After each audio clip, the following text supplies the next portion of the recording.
تو اخلاص فی العمل، آج ہم اگر اپنے اعمال کا جائزہ لیں، آج ہم اگر اپنی نمازوں پر کا غور کریں، آج اگر ہم اپنی زکوٰۃ پہ غور کریں، آج اگر ہم اپنی دعاؤں پہ غور کریں، آج ہم اپنے مختلف دینی امور پہ اگر غور کریں، ہمیں نظر آئے گا ہمارے بہت سارے اعمال ایسے ہیں کہ جہاں پر ہماری نیتیں ویسی مخلصانہ نہیں ہیں جیسی ہونی چاہیے، اس اخلاص کے فقدان کی وجہ سے، کیونکہ اخلاص عمل کو اندر سے بھرپور کر دیتا ہے۔ کسی بھی عمل کا ایک ظاہر ہوتا ہے، ایک اس کا باطن ہوتا ہے، ایک اس کا ظاہر ہے، جیسے ایک نماز ہے، قیام، رکوع، سجود، جلسہ، قومہ، تشہد، سلام، یہ وہ ارکان ہیں جو اس کے ظاہر کے ارکان ہیں،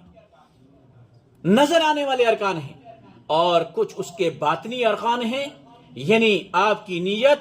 آپ کا خشوع اور خضوع، آپ کا اللہ سے وہ تعلق جس کے لیے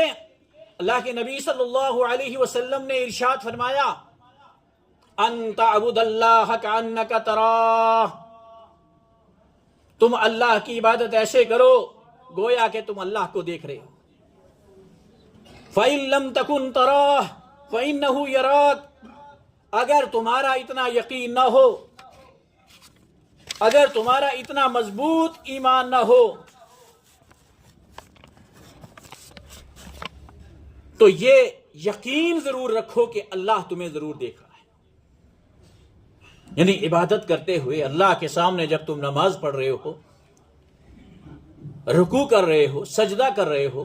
تو تمہارا بھروسہ اور یقین اس درجے میں ہونا چاہیے کہ میں اللہ کو دیکھ رہا ہوں۔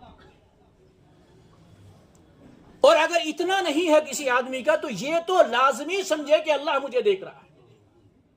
فَإِنَّهُ يَرَاكَ، یہ اس کا باطن ہے، یہ ہے عبادت کا باطن، یہ ہے اخلاص، یہ ہے خشوع اور خضوع۔ قد افلح المؤمنون الذین هم فی صلاتهم خاشعون،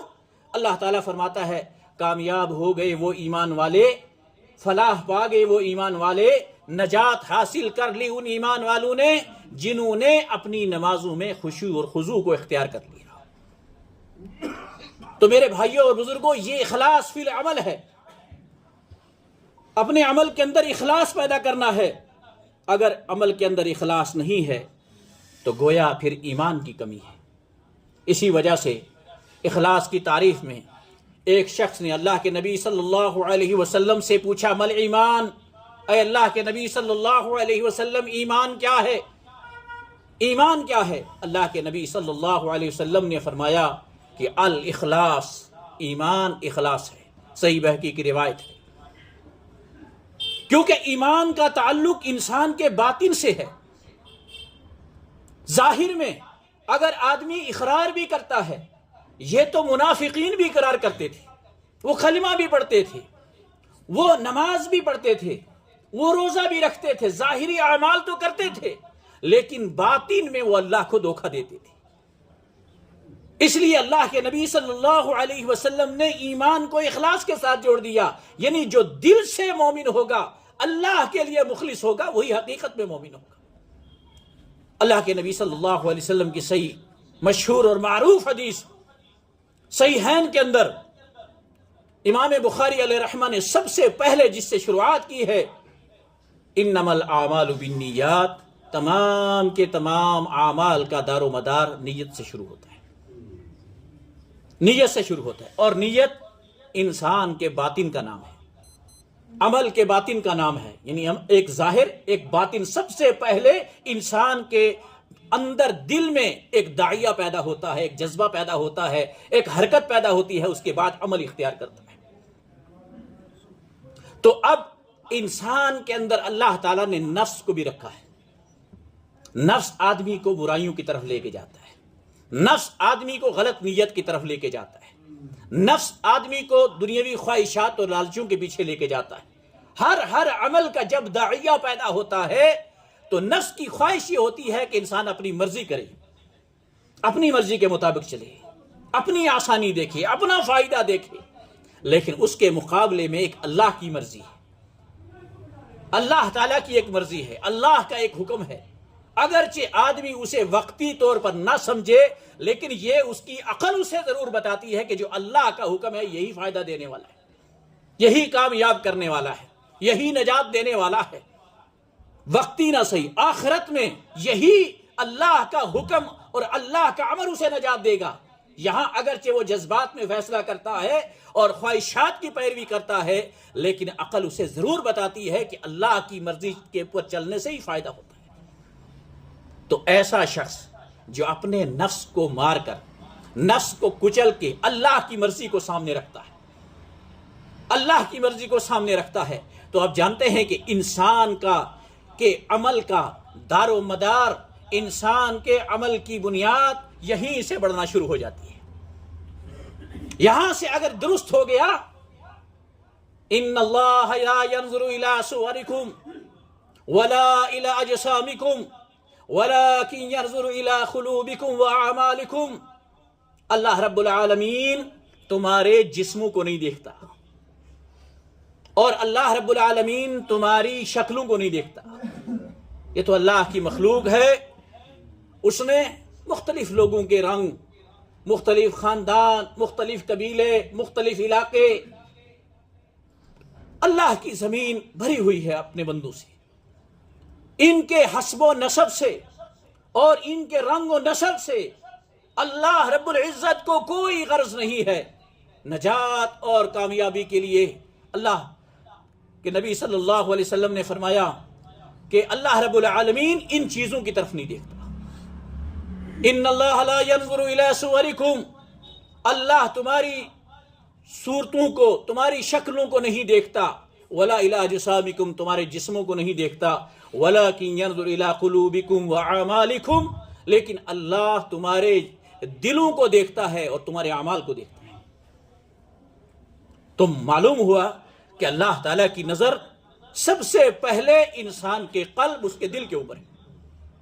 اس کی نیت کے اوپر ہے۔ اگر اس کی نیت درست ہے، اگر وہ آدمی اپنی نیت میں مخلص ہے،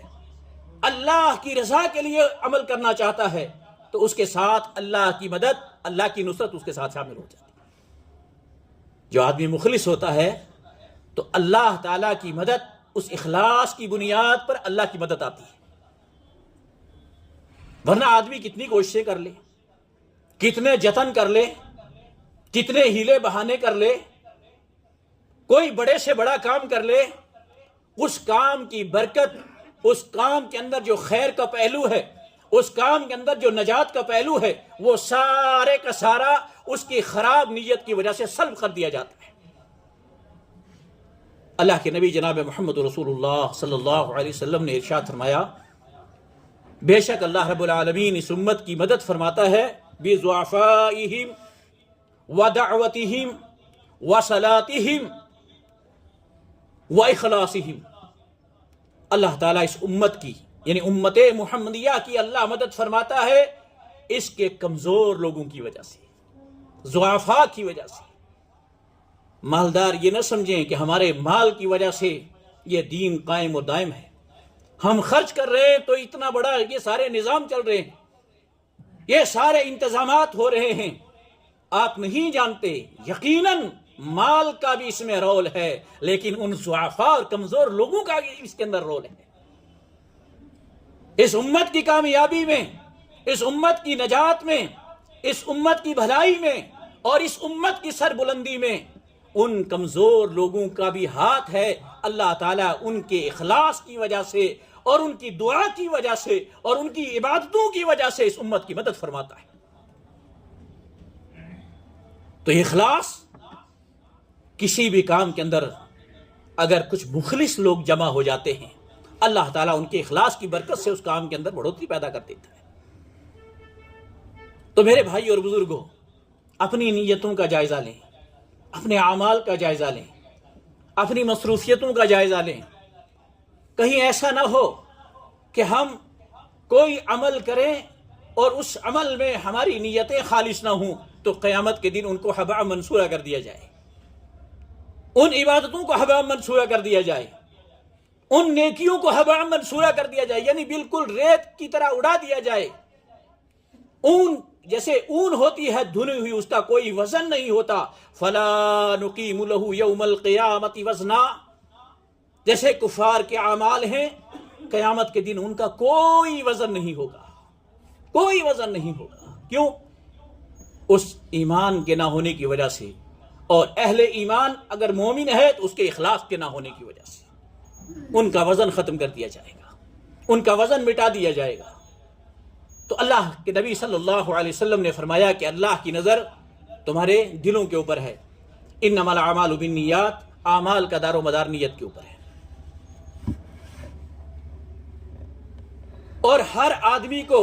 وہی ملے گا. وَإِنَّمَا لِكُلِّ امْرِئٍ مَّا نَوَىٰ، ہر شخص کو وہی چیز ملنے والی ہے جس کی وہ نیت کرتا ہے. فَمَنْ كَانَتْ هِجْرَتُهُ إِلَى اللَّهِ وَرَسُولِهِ، اللہ کے راستے میں ہجرت کرنا، اپنا گھر بار چھوڑنا، اپنا سب کچھ قربان کر کے اللہ کے راستے میں نکلنا، یہ عظیم ترین عمل ہے. اور یہ عمل صحابہ کرام نے اپنی زندگی میں مکے سے مدینہ ہجرت کر کے اس کو ثابت کر کے دکھایا. اس موقع پر اپنا گھر چھوڑنا، اس موقع پر اپنا قبیلہ چھوڑنا، اپنے بال بچوں کو چھوڑنا، ہر چیز کو ایمان کے لیے چھوڑ کر وہاں سے یہاں تک کہ بعض لوگ ایسے تھے کہ جسم کے کپڑے تک لوگوں نے اتار لیے، ان کے بچوں کو چھین لیا. کہا یہ جو کچھ تم لے کے جا رہے ہو یہ تو ہمارا سرمایہ ہے، یہ تو ہم نے تمہیں کھلایا پلایا ہے، یہ لباس بھی ہمارا ہے، یہ بچے بھی ہمارے ہیں، یہ بیویاں تمہاری عورتیں یہ بھی ہماری ہیں. اگر تم جاتے ہو تو اکیلے جا سکتے ہو، کوئی چیز ساتھ لے کر نہیں جا سکتے. صحابہ کی تاریخ بھری پڑی ہے، اتنی قربانیوں کے ساتھ انہوں نے ہجرتیں کی، اپنے دین اور ایمان کو بچانے کے لیے انہوں نے ہجرتیں کی. اللہ کے نبی صلی اللہ علیہ وسلم نے ان کے اس عمل کو دیکھتے ہوئے آپ نے عام اعلان فرمایا اور خوشخبری سنائی. فرمایا کہ جس شخص نے بھی تم میں سے اللہ کے لیے ہجرت کی، اللہ کے رسول کے لیے ہجرت کی، یعنی اس ایمان کی بنیاد پر ہجرت کی، فَهِجْرَتُهُ إِلَىٰ مَا هَاجَرَ إِلَيْهِ، تو اس کی ہجرت کا ثواب اللہ تعالیٰ اسے دے گا، اس کے عمل کا ثواب اللہ تعالیٰ اسے دے گا. اور جس نے ہجرت اس لیے کی کہ کوئی دنیاوی فائدے کے لیے ہجرت کی، کسی دنیا کے مقصد کے لیے ہجرت کی، کسی تجارت کے لیے ہجرت کی، یا او امراتی ینکحھا، یا کسی عورت سے نکاح کرنے کے لیے ہجرت کی، وہ اپنا علاقہ چھوڑ کر دوسرے علاقے میں گیا تو اس کا اجر اس کو وہی ملے گا جس کی اس نے نیت کی. سبحان اللہ. معلوم ہوا کہ اللہ کی رضا کے لیے جو لوگ اٹھتے ہیں، جو اپنی نیتوں کو مخلص کر لیتے ہیں، وَمِنَ النَّاسِ مَن يَشْرِي نَفْسَهُ ابْتِغَاءَ مَرْضَاتِ اللَّهِ، اللہ تعالیٰ فرماتا ہے میرے کچھ بندے ایسے ہیں جنہوں نے اپنے نفس کو بیچ دیا ہے، اپنے نفس کو بیچ دیا ہے اللہ کی رضا حاصل کرنے کے لیے، اللہ کی خوشنودی حاصل کرنے کے لیے. یعنی وہ کوئی بھی کام کرتے ہیں، وہ کسی مجلس میں جاتے ہیں، وہ کوئی بات کرتے ہیں، وہ کوئی معاملہ کرتے ہیں، وہ عبادت کرتے ہیں، وہ اور کوئی کام کرتے ہیں، ان تمام کے تمام امور کے اندر ان کی نیت صرف یہ ہوتی ہے کہ اللہ راضی ہو جائے. اللہ کی رضا، اللہ کی خوشنودی کے لیے اپنے نفس کو بیچ دیتے ہیں. جیسے ایک بکا ہوا آدمی ہو، ایک آدمی غلام ہو جائے، خرید کر کوئی لے جائے تو ظاہر ہے کہ پھر آقا کی جو مرضی ہوگی اس کی مرضی ہوگی، وہ اپنی آقا کی مرضی کے مطابق چلے گا. وہ غلام ہے، وہ بکا ہوا ہے. تو اس طریقے سے ایک مومن اگر اپنے نفس کو گویا کہ وہ بیچ کر اللہ کی رضا حاصل کر لیتا ہے اور یہ اپنے نفس کو سمجھا دیتا ہے، اپنے آپ کو یہ بات بتلا دیتا ہے کہ اے نفس، میں تیرے کہے کے مطابق نہیں چل سکتا، میں اللہ کے کہے کے مطابق چلوں گا، میں اللہ کی مرضی کے مطابق چلوں گا، میں اللہ کی خوشنودی کے مطابق چلوں گا. تو فرمایا پھر اس کا کیا کہنا، ان صلاتی و نسکی، ان صلاتی و نسکی و محیایا و مماتی للہ رب العالمین. بے شک میری نماز بھی اور بے شک میری قربانی بھی، و محیایا اور بے شک میری زندگی بھی، و مماتی اور بے شک میری موت بھی، للہ رب العالمین، صرف اللہ رب العالمین کے لیے ہے. اس آیت میں اگر آپ غور کریں گے اور دیکھیں گے میرے بھائی اور بزرگوں کہ انسانی زندگی کا ہر عمل، عبادت، قربانی اور اس کے ساتھ ساتھ میں زندگی اور موت، یعنی زندگی کے بہت سارے اعمال ہیں، یہاں تک کہ انسان کے معاملات، انسان کے کاروبار، انسان کا ایک دوسرے کے ساتھ اٹھنا بیٹھنا، اس کے تعلقات، یہ بہت ساری چیزیں اس کے اندر آ جاتی ہیں۔ جب کوئی آدمی ان تمام چیزوں کے اندر بھی اللہ رب العالمین کی رضا کے لیے وہ عمل کرتا ہے تو اللہ تعالیٰ اس پر بھی ان کو اجر و ثواب عطا کرتا ہے، یہاں تک کہ وہ اپنے ایک بھائی سے صرف اللہ کی رضا کے لیے اگر ملاقات کرتا ہے تو بھی اللہ کی مدد اسے حاصل ہوتی ہے۔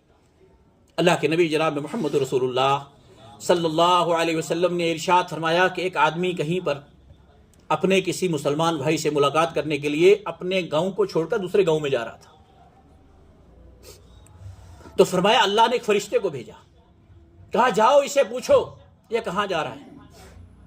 اور اسے خوشخبری سناؤ اور اسے بتاؤ کہ اللہ تعالیٰ تجھ سے محبت کرتا ہے۔ وہ شخص، وہ فرشتہ انسانی شکل میں اس راستے میں جا کر اس آدمی سے ملتا ہے، سلام کرتا ہے،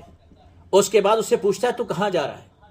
وہ آدمی کہتا ہے میں فلاں گاؤں میں جا رہا ہوں، فلاں علاقے میں جا رہا ہوں۔ کہا کیوں جا رہا ہے؟ کہا وہاں پر ایک میرا بھائی ہے، اس کی خیریت معلوم کرنے، حال احوال معلوم کرنے کے لیے جا رہا ہوں۔ کہا کیوں جا رہا ہے؟ کہا صرف اس لیے جا رہا ہوں کہ مجھے اس سے اللہ کے لیے محبت ہے، اس انسان سے مجھے صرف اللہ کے لیے محبت ہے۔ کہا کوئی اور دنیاوی غرض؟ کہا کوئی غرض نہیں۔ کہا کوئی اور دنیاوی مقصد؟ کہا اور کوئی مقصد نہیں۔ کہا کوئی لینا دینا؟ کہا کوئی لینا دینا نہیں ہے، یعنی کوئی تجارت، کوئی کاروبار، کوئی اور دنیاوی غرض نہیں ہے، میں صرف اس سے اللہ کی رضا کے لیے محبت کرتا ہوں اور اس کی خیریت معلوم کرنے کے لیے جا رہا ہوں۔ اللہ کے نبی صلی اللہ علیہ وسلم نے فرمایا وہ فرشتہ، وہ ملائکہ جو انسانی شکل میں اس سے ملاقات کے لیے اللہ نے بھیجا ہے، وہ اسے بشارت سناتا ہے اور خوشخبری دیتا ہے، کہتا ہے تو خوش ہو جا، تجھ سے اللہ رب العالمین بھی ایسے ہی محبت کرتا ہے جیسے تو اپنے اس بھائی سے اخلاص کی بنیاد پر محبت کرتا ہے۔ میرے بھائی اور بزرگوں، اللہ کے لیے جب جذبہ ہمارے اندر پیدا ہو، اللہ تعالی اللہ، ہم کسی کو کچھ دے تو بھی اللہ کے لیے، اس لیے نہیں کہ میری تعریف ہو، میرا نام لیا جائے، میری شہرت ہو، والمنع للہ، اور اگر کہیں معاملے میں ہم رکیں تو بھی اللہ کے لیے، العطاء للہ والمنع للہ، الحب للہ، کسی سے ہم محبت کریں تو بھی اللہ کے لیے، والبغض للہ، اور اگر کسی سے دشمنی ہو تو بھی اللہ کے لیے۔ یہ کیفیت اگر انسان کے اندر پیدا ہو جائے تو پھر اس اخلاص کی بنیاد پر، ریا کے ختم ہونے کی بنیاد پر انسان کی دعائیں قبول ہوتی ہیں، اس کے عمل قبول ہوتے ہیں، اللہ کے ہاں وہ شخص باریاب ہوتا ہے۔ آج ہم دعائیں کر رہے ہیں، آپ دیکھیں ہماری دعائیں قبول نہیں ہو رہی، ہمارے آنسو بہہ رہے ہیں،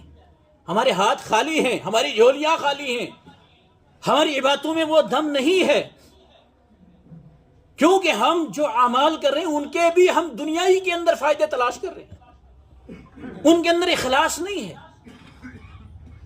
اللہ کی وہ رضا، اللہ کی وہ خوشنودی۔ اللہ کے نبی جناب محمد رسول اللہ صلی اللہ علیہ وسلم نے ایک واقعہ بیان کیا، آپ نے کئی مرتبہ سنا ہوگا، میں صرف استحضار کے طور پر اسے آپ کے سامنے پیش کرتا ہوں۔ اللہ کے نبی صلی اللہ علیہ وسلم نے فرمایا پہلے زمانے کے اندر 3 آدمی کہیں سفر کر رہے تھے اور رات تاریکی تھی، اندھیرا تھا، بارش شروع ہو گئی۔ بارش کی شدت کی وجہ سے وہ لوگ ایک غار کے اندر پناہ لیے۔ اتفاقاً ایسا ہوا کہ غار کے منہ کے اوپر ایک بہت بڑی بھاری چٹان آ کر اس کے منہ کے اوپر بند ہو گئی۔ اب جنگل کا علاقہ، اس زمانے میں یہ کوئی روابط کا سلسلہ، موبائل کا سلسلہ تو نہیں تھا۔ اب یہ 3 لوگ جنگل کے اس غار میں، بارش، رات کی تاریکی اور اتنی بڑی چٹان جو ہلانے سے بھی ہل نہ سکی۔ اب یہ تینوں اندر، کوئی راستہ نہیں نکلنے کا، کوئی راستہ نہیں باہر آنے کا، کوئی ذریعہ نہیں، کوئی وسیلہ نہیں۔ تو ان تینوں نے آپس میں مشورہ کیا، کہا ہم اللہ تعالیٰ سے تینوں کے تینوں لوگ بیٹھ کر اپنا کوئی ایسا عمل جو ہم نے صرف اللہ کی رضا کے لیے کیا ہو اس کا حوالہ دے کر اس کے وسیلے سے ہم اللہ سے دعا کرتے ہیں۔ امید ہے کہ اللہ تعالیٰ ہمیں اس مصیبت سے نجات عطا فرما دے۔ کہتے ہیں ایک آدمی دعا کرنے لگا، اپنے ہاتھ پھیلائے، اللہ کے حضور گریہ زاری کرنے لگا، کہنے لگا اے اللہ تو جانتا ہے میرا ایک عمل، میں گزر بسر بکریوں کے اوپر کرتا، اس کے دودھ کے اوپر میرا گزر بسر ہوتا تھا۔ ایک دن میں بکریاں چرانے کے لیے دور نکل گیا، بہت دیر سے واپس آیا، رات کو گھر پہنچا تو میں نے دیکھا کہ میرے بچے جو دودھ پیتے تھے بکری کا اور گھر والوں کو اسی دودھ پر گزارا کرتا تھا، تو میرے والدین تو سو چکے ہیں لیکن میرے بچے جو ہے وہ دودھ سے بلک رہے ہیں بھوک کی وجہ سے۔ میں نے بکریوں کا دودھ دوہا اور میری عادت تھی میں سب سے پہلے اپنے ماں باپ کو دودھ پلاتا تھا، پھر اپنے بچوں کو دودھ پلاتا تھا۔ اللہ اکبر، یہ کیا مقام تھا ان لوگوں کا، یہ اخلاص تھا ان لوگوں کا۔ کہتے ہیں اللہ تو جانتا ہے میرے والدین کی کتنی بڑی قدر و قیمت میرے دل میں تھی، میں سب سے پہلے اپنے ماں باپ کو دودھ پلاتا پھر اپنے بچوں کو، یہ میری زندگی کا وتیرہ تھا۔ میں نے دودھ دویا، گرم کیا، کٹورا لیا، ان کے سرانے کھڑا ہو گیا اور میں نے انہیں جگانا مناسب نہیں سمجھا۔ میں نے سوچا خود اپنی نیند سے بیدار ہوں گے تو میں پلاؤں گا۔ کہتے ہیں میرے بچے پوری رات بھوکے رہے لیکن میں نے انہیں دودھ نہیں دیا۔ اپنے اس شیڈول کو میں نے نہیں توڑا کہ جس عمل کو میں نے شروع سے قائم رکھا تھا میں اس پر قائم رہا۔ پوری رات گزر گئی، میرے والدین سوئے رہے، سحری کا وقت ہوا، ان کی آنکھ کھلی تو میں نے دیکھا کہ بیٹا سرہانے، اے اللہ یہ والدین کی عزت، یہ والدین کا مقام، میرا یہ عمل صرف تیری رضا کے لیے اور تیری خوشنودی کے لیے تھا کہ اے اللہ تو مجھ سے راضی ہو جائے۔ اے اللہ اگر یہ عمل، دیکھیے نا اب وہاں تو جھوٹ نہیں چل سکتا، وہاں تو بناوٹ نہیں چل سکتی، تو اللہ کے ساتھ معاملہ ہے۔ اے اللہ تو جانتا ہے اگر میرا یہ عمل تیری رضا کے لیے تھا تو اے اللہ اس مصیبت سے ہمیں نجات عطا فرما دے۔ اللہ کے نبی جناب محمد رسول اللہ صلی اللہ علیہ وسلم نے فرمایا ایک لرزہ طاری ہوا، لرزہ اور اتنے سا اس لرزنے کی وجہ سے وہ چٹان تھوڑی سی کھسک کر آگے ہو گئی اور وہاں پر تھوڑی سی روشنی اندر آنے لگی، لیکن اتنا نہیں تھا کہ وہ باہر نکل سکی۔ دوسرا آدمی اس نے ہاتھ پھیلائے، اس نے دعا کی اور کہنے لگا اے اللہ رب العالمین تو جانتا ہے کہ میں بڑا گنہگار انسان ہوں، نوجوان، پھر نوجوانی کے آپ کو پتا ہے انسان کے اوپر کیسے کیسے حالات اور واقعات آتے ہیں، اس کا نفس اس کو کہاں کہاں لے کے جاتا ہے۔ کہنے لگا اے اللہ تو جانتا ہے میری نوجوانی کے عالم میں میرے چچا کی ایک بیٹی تھی اور میں ہمیشہ اس سے بدکاری کی طاق میں رہتا تھا، وہ بڑی حسین و جمیل تھی، لیکن ہمیشہ جب بھی میں کبھی اس کے قریب ہوا اس نے انکار کر دیا اور میں اس بدکاری کی طاق میں رہتا، موقع تلاش کرتا لیکن مجھے کبھی موقع نہیں ملا۔ ایک مرتبہ اتفاق سے قحط سالی ہو گئی، حالات ایسے ہو گئے کھانے کو کچھ نہ رہا۔ قحط سالی، اس زمانے کی قحط سالی آپ اندازہ لگا سکتے ہیں کہ کیا کیفیت ہوگی۔ وہ آدمی کہتا ہے اللہ وہ عورت مجبور ہو کر میرے پاس آئی اور مجھ سے 100 اشرفیوں کا مطالبہ کیا، کیونکہ میں مالدار انسان تھا، 100 اشرفیاں، 100 دینار کا مطالبہ کیا۔ اس وقت میں نے سمجھا کہ آج موقع غنیمت ہے، میں نے یہ شرط رکھی کہ میں یہ پیسے تجھے دوں گا لیکن اس شرط پہ دوں گا کہ تو مجھ سے برائی کرنے پر راضی ہو جائے۔ اب وہ اللہ کی بندی مجبور تھی، اس وقت مجبور ہو کر اس نے ہاں بھر لی اور کہنے لگی کہ چل ٹھیک ہے۔ کہتا ہے وہ شخص اے اللہ جب میں اس وعدے کے مطابق اس کے پاس گیا، اس برائی کرنے کے لیے اس کے قریب پہنچا، میں برائی کرنا ہی چاہتا تھا کہ اس نے آخری مرتبہ مجھے نصیحت کی اور کہا اے اللہ کے بندے تو اللہ سے ڈر جا، اے اللہ کے بندے تو اللہ سے ڈر جا، تو اللہ سے ڈرتا نہیں، یہ مہر جس کو تو توڑ رہا ہے یہ تیرے لیے جائز حلال نہیں ہے، اس انداز سے اس نے مجھے نصیحت کی کہ مجھ پر اللہ کا خوف طاری ہو گیا، مجھ پر اللہ کا ڈر طاری ہو گیا، اور اے اللہ اس موقع سے کوئی روکنے والا نہیں تھا، میں نے تیرے ڈر کی وجہ سے اس کو چھوڑ دیا اور میں نے وہ گناہ نہیں کیا، میں نے وہ گناہ تیرے ڈر اور اس خوف کی وجہ سے میں نے وہ گناہ نہیں کیا۔ اے اللہ اگر یہ میرا رکنا تیری رضا، تیرے خوف، تیرے ڈر کی وجہ سے تھا، اے اللہ مجھے نجات عطا فرما دے۔ اللہ کے نبی صلی اللہ علیہ وسلم نے فرمایا ایک لرزہ طاری ہوا کہ وہ پہاڑ اور تھوڑا کھسکا تو اتنا کھسک گیا کہ اور زیادہ روشنی جو ہے غار کے اندر آنے لگی، لیکن ابھی بھی وہ باہر نہیں نکل سکتے۔ میرے بھائیوں اور بزرگوں غور کریں، میں تفسیر میں پڑھ رہا تھا کہ بعض اعمال کرنے کی بنیاد پر بھی اللہ تعالیٰ کیسے دعائیں کو قبول فرماتا ہے، اور اس آدمی کے عمل کے بارے میں مفسرین نے لکھا ہے کہ بظاہر دکھنے میں یہ تو کوئی عمل نہیں تھا، یہ تو گناہ سے رکنا تھا۔ یعنی ایک آدمی ہے کہ کوئی نیکی کا کام کر رہا ہے، کوئی بھلائی کا کام کر رہا ہے، اچھائی کا کام کر رہا ہے، اور یہ انسان تو صرف گناہ سے رک رہا ہے، تو اس پر بھی اگر وہ اللہ کی رضا کے لیے رکتا ہے تو اللہ تعالیٰ اس کو کیا مقام عطا فرما رہا ہے۔ اس لیے اللہ کے نبی جناب محمد رسول اللہ صلی اللہ علیہ وسلم نے ارشاد فرمایا وَرَجُلٌ، قیامت کا دن میدان محشر میں جب کوئی سایہ نہیں ہوگا، اللہ تعالیٰ اپنا سایہ خوش نصیب لوگوں کو نصیب فرمائے گا، مخصوص لوگوں کو اپنا سایہ نصیب کرے گا۔ جب کوئی سایہ نہیں ہوگا اور سورج 1 میل کے فاصلے پر ہوگا، ان لوگوں کے اندر ایک وہ آدمی بھی ہوگا دعتہ امرأۃ ذات حسن و جمال، وہ بندہ کہ جس کو ایک حسین جمیل عورت نے گناہ کے لیے بلایا، دعوت دی اس نے کہ آ میرے ساتھ برائی کر لے، اور کوئی دیکھنے والا بھی نہیں تھا، کوئی روکنے والا بھی نہیں تھا، اور وہ نوجوان یا وہ بندہ یا وہ شخص کہتا ہے انی اخاف اللہ، میں صرف اللہ سے ڈرتا ہوں، میں صرف اللہ سے ڈرتا ہوں۔ نوجوانوں اپنی نوجوانی کو پاکیزہ بنائیں، اپنی نوجوانی کو مبارک بنائیں، اللہ کے دن قیامت کے دن اس عمل کی وجہ سے اللہ آپ کو میدان محشر میں اپنا سایہ نصیب کرے گا۔ فرمایا وہ نوجوان اپنے آپ کو گناہ سے روک لیتا ہے، اپنی نوجوانی سے اوپر داغ لگنے سے اپنے آپ کو بچا لیتا ہے۔ یہ بڑے اعزاز کی بات ہے، یہ بڑے مقام کی بات ہے، یہ ولایت ہے، ولایت اپنے آپ کو گناہ سے بچانا یہ ولایت کا درجہ ہے۔ آپ دیکھیں قرآن مجید میں حضرت مریم علیہ السلام کا تذکرہ جہاں آ رہا ہے تو قرآن پاک نے ان کی اس پاکیزگی کو بیان کیا، قرآن مجید کے اندر ان کو اس شان کو بیان کیا کہ دیکھو ہم نے اس کو برائی سے کیسے بچا کے رکھا۔ تو عرض کر رہا تھا کہ یہ شخص جو ہے اپنے اس اخلاص کی وجہ سے اللہ کی رضا کے لیے، اللہ کے ڈر اور خوف کی وجہ سے وہ رکا، تو اللہ تعالیٰ نے غار کا منہ اور جو ہے کھول دیا۔